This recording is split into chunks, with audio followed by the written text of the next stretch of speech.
UP के मथुरा से बड़ी खबर। एम्बुलेंस से गंभीर अवस्था में पीड़ित पहुंचा एसएसपी ऑफिस। थाना प्रभारी गोवर्धन रवि त्यागी पर दबंगों से मिली भगत का आरोप। एसएसपी ने एफआईआर दर्ज करने के दिए आदेश।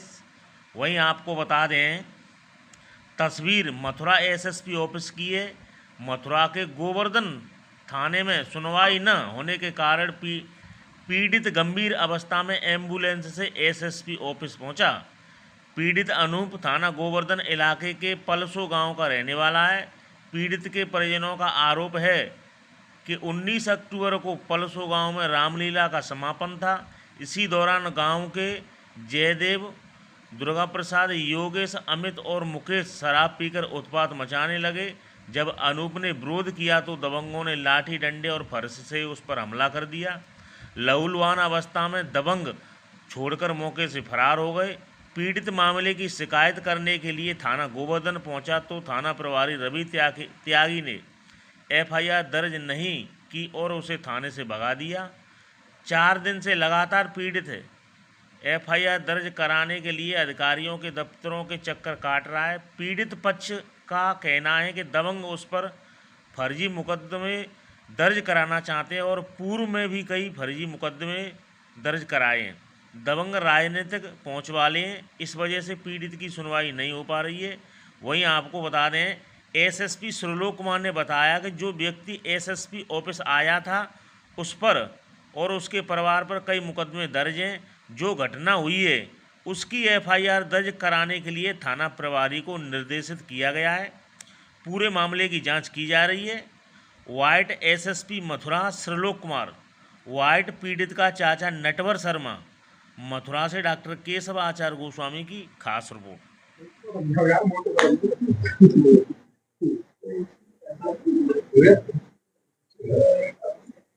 सर, गोवर्धन रामलीला मंचन के दौरान एक व्यक्ति की मारपीट हुई है, एफआईआर दर्ज हुई है।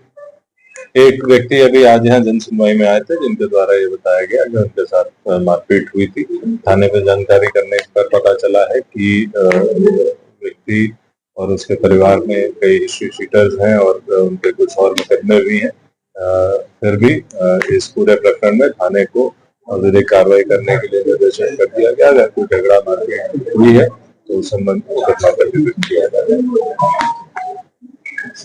पलसों से मेरे भतीजे के साथ में घटना हुई है।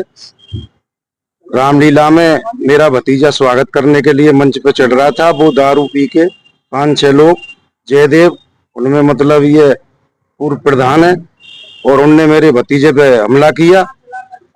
मेरी भाभी बचाने गई अपने बेटा की सुन के तो उसके कपड़े फाड़े, उसके लात घुसा दिए, उसकी मार दी उसमें, और उससे कहा मतलब ये तेरा नेता बनता है बेटा, इसको समझा देना, इसको जान से मार दूंगा। बीजेपी का आदमी हूं मैं, 3 पीढ़ी से बीजेपी के लिए वोट दे रहा हूं। बीजेपी का जिला अध्यक्ष निर्भय पांडे, उसका मामा का लड़का है जयदेव पलसों का, और वो मेरी 5 दिन से एफआईआर दर्ज नहीं होने दे रहा है। मैं 5 दिन से धक्का खाते डोल रहा हूं। 5 दिन मुझे रात दिन हो गई थाने में पड़े। पल्ली पार्टी बैठी हुई है थाने में, मेरी एफआईआर दर्ज नहीं होने दे रही है। और साहब बहुत दबाव है, मतलब ये इस कारण मैं भटकता डोल रहा हूं। और मेरे खिलाफ फर्जी मेडिकल करा के गोवर्धन गले पे घिस्सा लगाया है सिक्के का, कान की घटना दिखाई है। 19 की मेरे साथ में घटना हुई है, 20 में उनने मेडिकल कराया है शाम को 4:40। वहां से रेफर दिखाया है, डिस्ट्रिक्ट हॉस्पिटल आया है, डिस्ट्रिक्ट हॉस्पिटल से वो वहां वृंदावन भेजा है मायावती में। पूरे डॉक्टर उनका सहयोग कर रहे हैं, सत्ताधारी हैं साहब, और मेरी कोई सुन नहीं रहा है। और बहुत बड़ी पार्टी है, मुझे तो अपने भतीजे का बहुत खतरा है।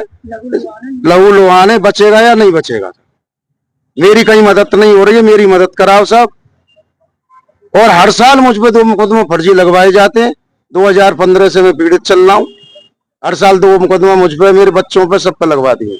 ऐसा कोई नहीं है जो हम पे मुकदमा नहीं लगवा रखा। एसएसपी कार्यालय पहुंचे, क्या आश्वासन मिला? एसएसपी कार्यालय हम गए साहब, उनने फोन किया कोतवाल गोवर्धन के लिए, उनसे कही कि 19 तारीख से भटक रहे, इनका मुकदमा कायम क्यों नहीं किया। साहब मेला चल रहा था, तो मेले से घटना का क्या मतलब है। आप मुकदमा तुरंत कायम करना चाहिए। आश्वासन दिया है कोतवाल के खिलाफ जांच बैठाने का और मुकदमा कायम कराने का। कप्तान साहब मिले, आप एम्बुलेंस से लेके गए, भाई है कौन है ये आपके? भतीजे हैं मेरे, अनूप शर्मा। तो कप्तान साहब इनसे मिले, क्या हुआ? कप्तान साहब नहीं मिले इनसे, हमसे मिले हैं खाली। ना बाहर आए इनसे? ना बाहर आए वो, हमसे बोलिए कि मतलब मुकदमा कायम हो जाएगा आपका, आप जाइए।